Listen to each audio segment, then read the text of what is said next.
Today's podcast is going to be about my regrets going to the postpartum care in Korea. I thought I talked about it, but I guess I forgot. So after I left the hospital, I registered the Korean postpartum care that everyone talks about. And obviously, it's like a perfect opportunity, like an exciting opportunity, because it was so popular. Apparently, like, some people in the US talked about the Korean postpartum care, and everyone sounded like it's a perfect opportunity that you must go, blah, blah, blah. I got the opportunity to stay at a postpartum care for 1 week, as in, it is pretty pricey, and Mia did pay a lot. My husband did pay.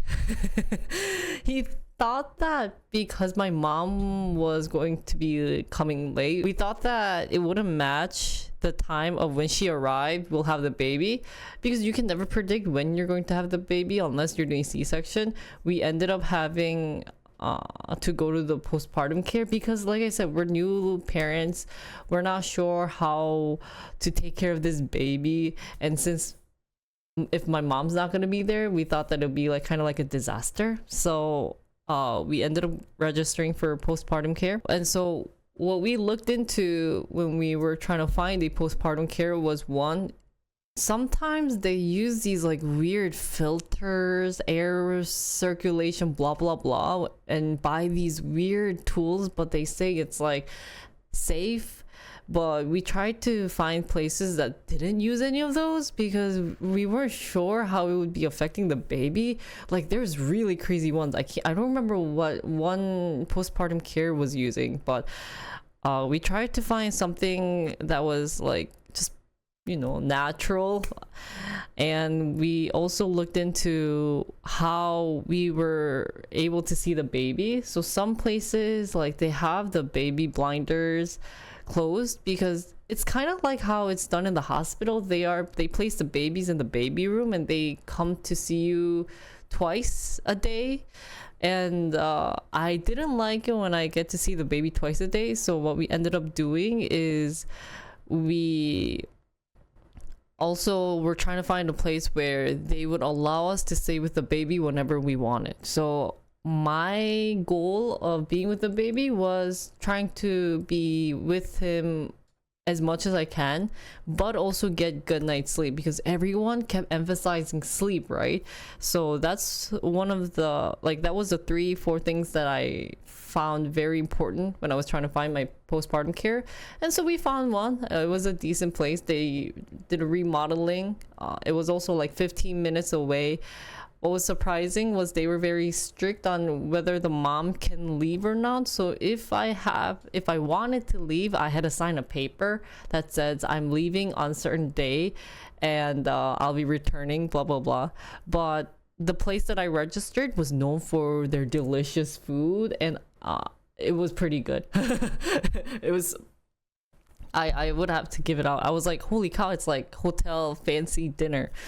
So that was what I was looking, and like I said, I registered into one postpartum care. So right after we got out of the hospital, we went there, and it was a fun experience because our baby was super small, that when we put the baby in the car seat, he had lots of space opening. So we tried to tighten as much as possible, but like, I swear to God, we thought that like his hand would fall somewhere. I don't know, it was so precious. Anyways, we got to the postpartum care, and so we ended up getting there, and I gave the baby off to the nurse. They weren't actual nurses. I think they do have like a certificate. We don't know if it's actually from the government, like it's like a legitimate certificate. And when I mean legitimate certificate, there are some certificates that's given out as kind of like from companies. So yeah, I guess they're more nannies. I think nannies would be a better way of putting it than nurses. But yeah. And we got to a room. The first thing they wanted us to do is sign these paper that talked about like how the baby's being treated, what you're going to be giving. But one sus moment that I had was whenever there were some comments that I wanted to read and think for myself, they would kind of guide me would be a better would be a nicer way of putting it, but force me to go to a certain direction. For example, one of them was like feeding. I was like, oh, I wanted to do fully breastfeeding, but she was talking about how, okay, if you do fully breastfeeding, you will not get good rest. So I would recommend doing that middle one. And like, first time mom, we don't know anything, right? So I was like, oh, okay. So, like we checked the middle one. And then, like somehow I was just kind of like, I don't know what was going on. She's just talking to me. I can't get anything processing in my head. And I ended up just signing this, right? So that was like really fast. And then she goes off and she's like, okay, mom, change, get settled into the postpartum care and everything. She was a nice lady though. She was really nice. She was very caring. She was very worried. Oh, I also mentioned how I wanted to do the 24-hour, or I wanted to do like staying with the baby as much as I can, but she was more worried about me saying, oh mom, if you do that, like we call it 24 모자동실. We wanted to do a 24-hour staying with the baby, but they weren't that excited about. I don't know. It was just kind of like they were more worried about me getting good night's sleep than me being with a baby, which I didn't understand. But I guess because that's kind of like the recent trend in Korea. I tell you guys about how moms should rest instead of staying with a baby. So since she told me that, I was like, oh, okay, sure. But I still do want to be with the baby. And she was like, don't worry, you'll be with the baby, but you should get good sleep. So I was like, okay, well, maybe she has some reason, right? Because she's a nanny and she's been here for a while, right? Well, after that, they took me to all these places, and it was like super chaotic the first day I got there because like I get a bunch of calls. The first call was from the masseuse, and they were like, oh, you should get your free trial massage. And I was like, okay. And then like a couple minutes later, there was another lady calling about like breast massage, but like since, like I said, I just got out of the hospital, I barely got any sleep, they used the word massage, so I thought it was from the same place. And they were like, oh, when are you coming? And I was like, what? Oh, okay. And she was like, yeah, don't forget to come to the breast massage. I was like, oh, okay. Wait, I thought I had a massage at 2:30, but they want me to come at 2. What is going on? It was just all over the place. So yeah, but before we got to the massage part, I got a full tour of the whole place, which was really cool. They had an open area where they do the yoga in the morning.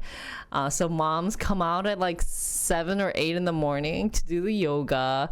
They had a certain special area for the breakfast where dads, if they have to go to work, most dads went to work during postpartum care. They had cereals, they had coffee, and at nighttime they have snacks. They give you rice porridge. So wow, super fancy, right? And like I said, they have boob massage specialist. They also had a masseuse for your massage thingy. And what else do they have? They have all these like mom related events where you can make the black and white color book, or the black white book for the baby, or the mobile you can make and everything. There's lots of things that's very supportive of the mom, and it's like super cool, right? So like they were telling me all these like fun activities that you can do at the postpartum care. Oh, they also had a newborn photo shoot where you get really like, it's a free trial that you can get, and they make these babies in a nice shape. I don't even know how to put it, and they take really cute pictures. But the problem is that if you want to buy the full, like the raw pictures, now that's where this comes in, right? So I was thinking about it, and today was the only day I could take the pictures, so it's like lots of thinking, which is like kind of sad at one point because it's all money. I already paid a lot of money to stay here for a week, but there's also like, like other packages related to it that you have to pay extra. So I was like, oh my god, this is like crazy business that you could be doing, right? Business Jinri mind going on, being like, oh my god, imagine how much money I could be making by opening a postpartum care, right? I'll think about it of opening one in US if we really need one, because you know, like I saw my mom do it, I saw Mia do it. I think us three can do like a good postpartum business in the US, and we'll call it like, I don't know, like seaweed soup postpartum. So yeah, after they gave me a tour of the place and activities, they also showed me the baby room. I got to see my baby in a baby room. They also had a CCTV that was on 24/7. Only one person can register, so I was gonna give that off to Mia. But you know, baby was sleeping nice and cozy in his crib, and I was like, oh, that's so cute. And I got to my room. They were like, okay, now you can settle in, change. You'll have your lunch coming. Oh, no, yeah, they gave me my lunch with Mia, so we ended up eating lunch with Mia, which was also an unfortunate thing because the first meal with Mia, or with my husband, was free, and after that, any meal you wanted for your husband, you had to pay extra. So you can kind of see where the money is coming in. So most of the times the mom don't make the dad stay with them. They ended up just sending them off home. But it was like a decent price though. It was, I think, like 13,000 won, so like $10 for the husband's dinner. At least we don't have to pay the tips. But I was like, oh my god, imagine all these like DLCs, guys. Like, that's crazy.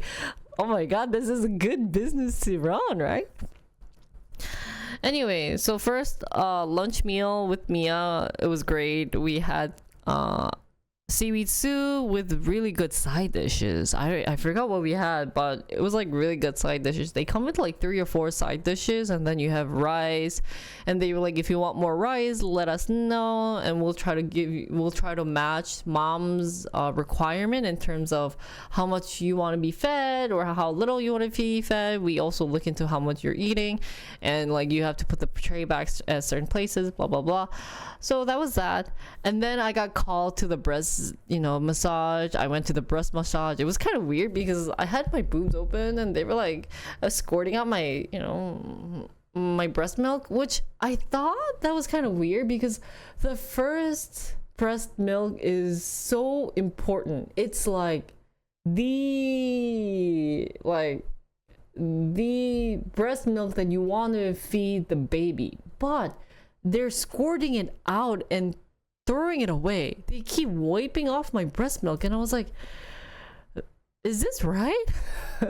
But I was in so much pain. I was starting to get the pain, like the boob pain, that like it was helping out the fact that she was squirting it out, but it was a little weird that like what was being said in the textbook was different of how these nannies were taken care of. So that was kind of like an unfortunate thing, but it did feel nice. Yeah, I know you guys are guys, but if you are a girl and you're trying to find a good job, it's like breast milk.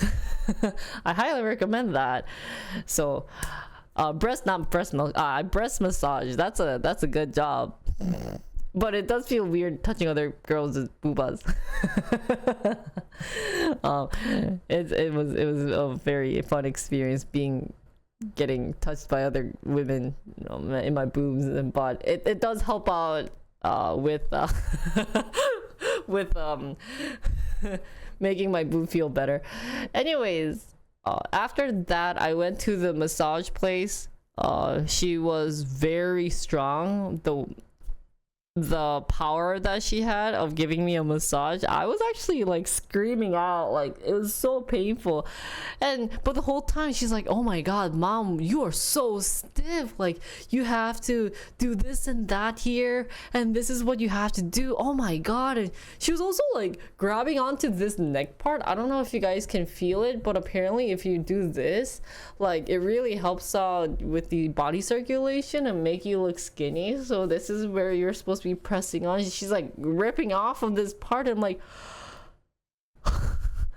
So the whole time I'm just super exhausted, right?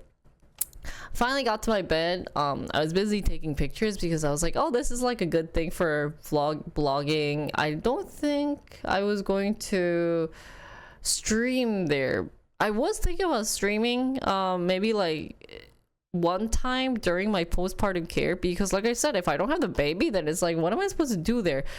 That was also the second like weird part about this postpartum care, is that like I don't know what to do.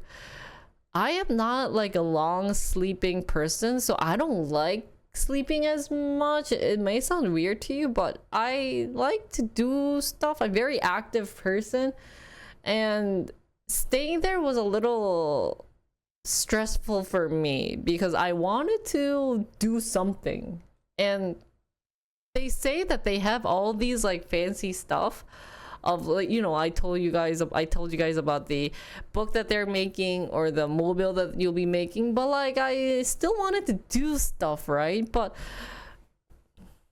there wasn't that much stuff to do because you're just in a hotel room for 1 week and you're just getting fed. That's kind of what this postpartum care feels like. And I know they say to sleep, but you don't get that tired because you're not exercising as much inside being in a room, so you don't get a lot of like tiredness in your body. So I was kind of like questioning that part too, but you know, like at least I'm going to still rest, right?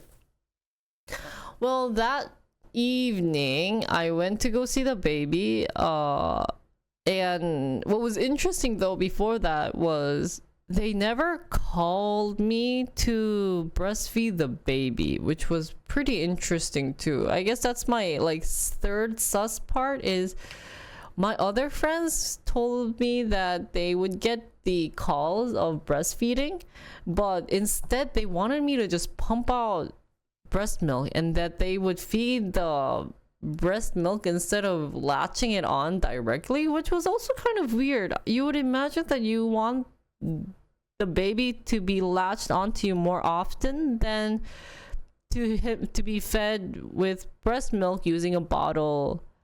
And I read that it's easy for the baby to get used to, if the baby get used to the bottle, the rubber part of the bottle, they might not end up latching onto your boobs. So then I got really confused. So what ended up happening was I went to the place and I was like, I want to breastfeed the baby, and they were like, oh, okay, well the baby just ate, so we'll like take the baby next time for his next cycle. And I was like, so they don't tell me when the baby is being fed? So that was weird, right?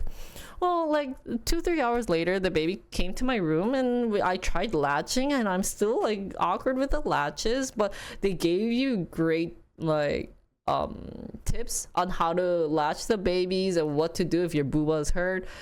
But another like sus part was that I latched the baby on for like 5 minutes and he was like yum yum yumming, but he was like not that yumming that well. And then like 5-10 minutes later they were like, oh well, it seems like the baby's not latching on well, we'll take him back to the baby room and we'll just feed him formula. And I was like, this is weird, right? But like just got out of the hospital, Jinri brain didn't process it well, being like, oh well, how are we supposed to latch the baby onto my boobs if the baby's okay? Well, maybe this is how it's supposed to work, where if the baby isn't being fed well to my boob milk, they just feed them formula, right? So that was kind of sus. And I ended up giving off the baby, and this was the most craziest moment. I saw the bottle that they had, right? I saw the bottle that they were going to feed my baby, and I saw the bottle that they were going to feed my baby, and the amount seemed super sus. And the reason why I'm saying this was, in the hospital, they give you a paper that said, oh, like how much the baby was being fed, what formula they were using. Like they're very thorough on what was given to the baby when the baby was discharged. So when I read it, like Jinri in the hospital had nothing to do, was reading everything about the baby. Trust me, nothing to do in the hospital. Anyways, in the paper they said the baby was fed 30 milliliters of formula. And so I was like, okay, 30 milliliters, like very little. And if you paid attention in science class, you know approximately how much 30 milliliters should be in a bottle, right? Very little. Now, when I saw the bottle in the postpartum care, that did not look like 30 milliliter. It looked about twice as much. So, curious Jinri asked the nanny, oh, how much is he being fed? And they were like, oh, 60. Sometimes he wants to eat 70. And that just gave me like a red flag of what? Why is my baby being fed 60? Right? Isn't that sus? So that night I had my dinner.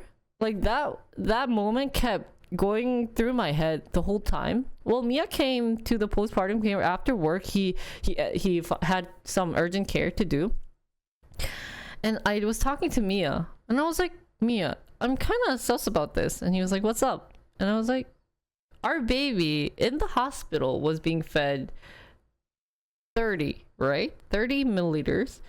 And then the baby all of a sudden eats 60 to 70.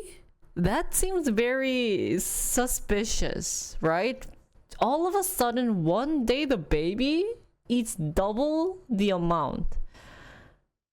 To me, that was very, very weird. And when I visited the baby room to check up on my baby, I saw him like...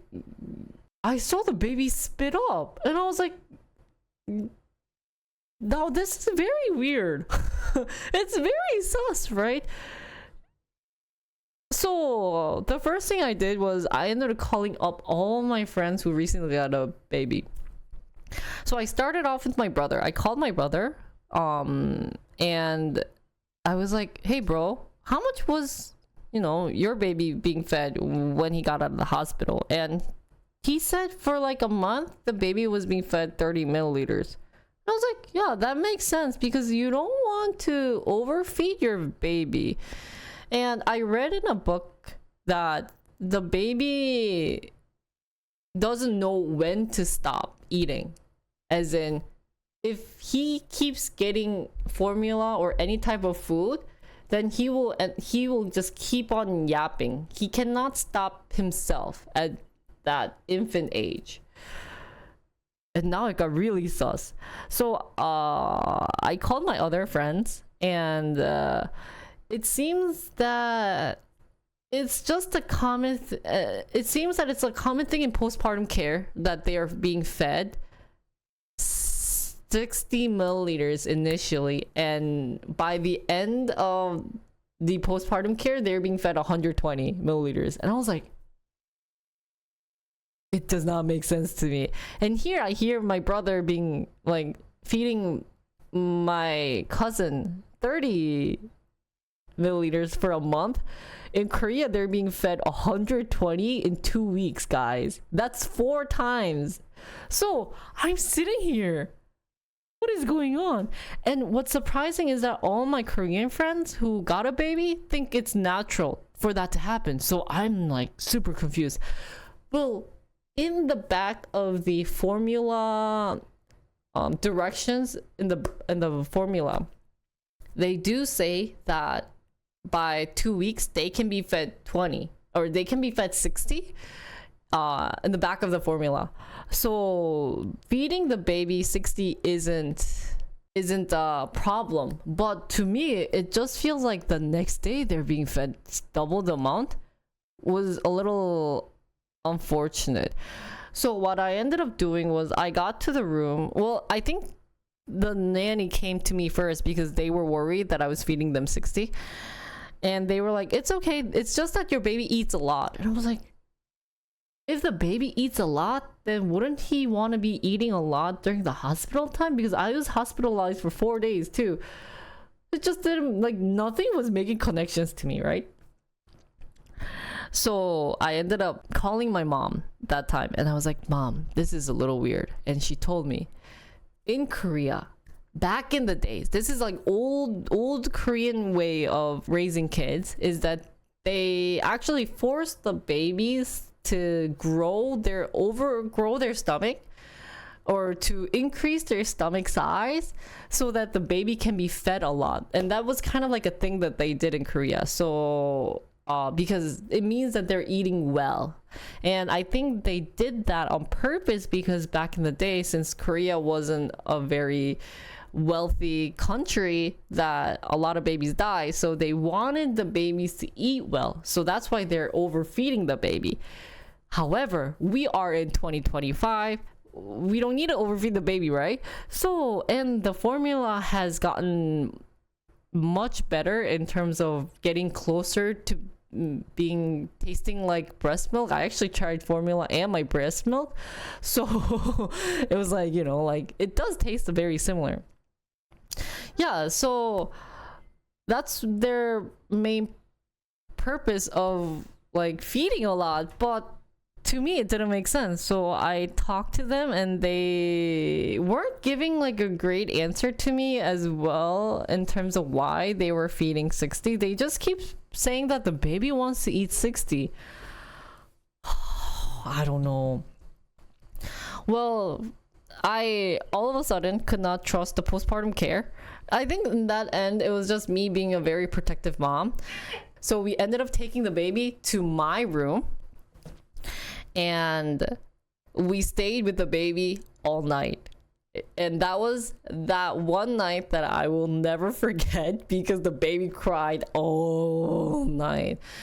So we didn't want to feed him formula that night, because I also read in a book saying that the baby can live off of just eating breast milk at the start. So then I was like, okay, well, if right now I can feed him my breast milk, then he should be fine all night. Nope, that was the most stupidest mistake. We stayed with the baby all night, and I can tell you, it was the craziest moment. He's crying. We don't know why he's crying. So Mia opened the diapers, I swear to God, like 100 times that night, because we worry that he doesn't like wet diapers. We opened it, we checked it, and it was like nothing. So we closed it back.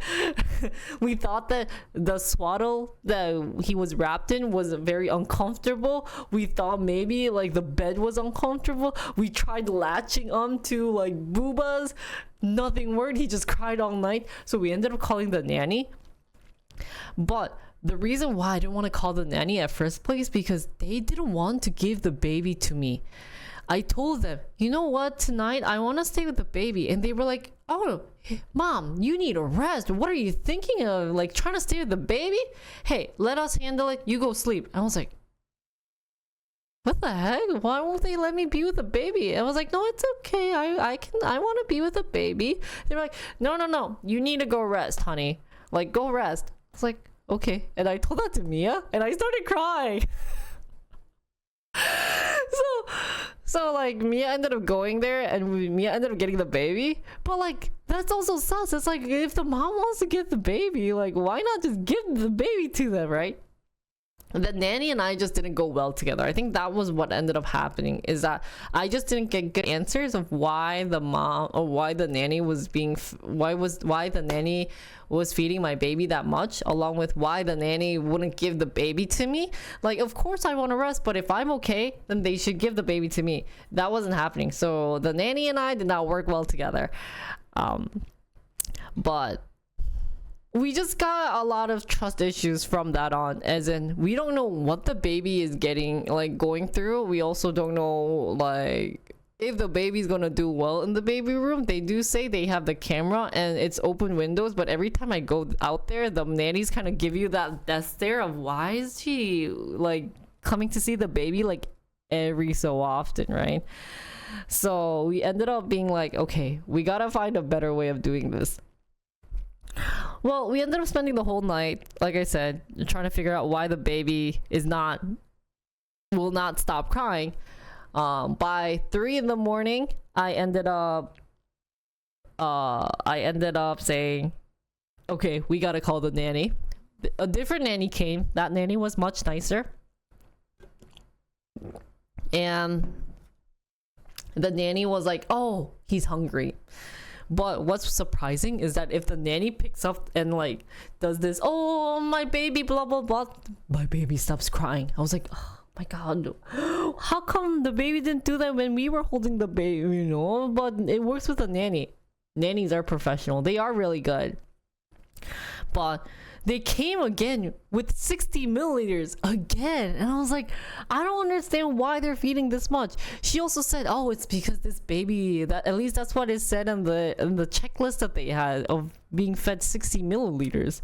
So like we were giving him breast milk. We were giving him formula. He only ate 30 this time. But the nanny was like, oh no, he needs to eat more, and like was kind of like, to me, forcefully feeding the baby. And I was like, okay, you know what, we need to get out of this place. If we want to succeed in breast milk, I feel like we shouldn't feed the baby, right? And also, I told you guys earlier, they never called me to breastfeed it, and they were only going to give me the baby twice a day. In a lot of books, they say that that's not how breast milk works, or like breastfeeding works. You gotta latch onto the baby as much as you can for it to open and for it to succeed, right? But if I only do it like twice or 3 times a day, it's not gonna work. Some places, they call you at like 2 in the morning, 5 in the morning, you know, to latch on. But my place didn't do that. So I was like, okay, like how can we trust them? And if I'm going to stay with the baby all day, then there's no point of me staying here. So what ended up happening was, I ended up 6 in the morning, we had to give the baby back. We didn't want to, but they were like, oh, we have to wash the baby and like do this. 6 in the morning, we gave the baby back, and I was like, you know what? We're gonna wait. If they are going to call me at like 8 in the morning for my breast call, then I will stay. If they don't do that, then I think we need to tell them that this is not acceptable of how they're doing this. So by 8 p.m. we got no call, and what we ended up doing was we text messaged the CEO, and we told them, hey, you know what, we actually have something to discuss about, so can we see you when you come to the office?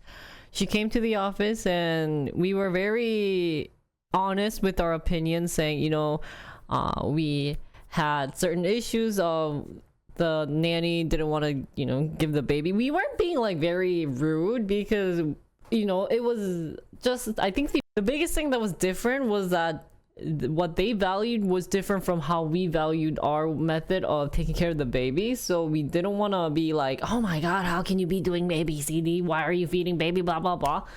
So we ended up just being like, hey, you know, to be honest, we thought you guys would call me during the for breastfeeding, but that didn't happen.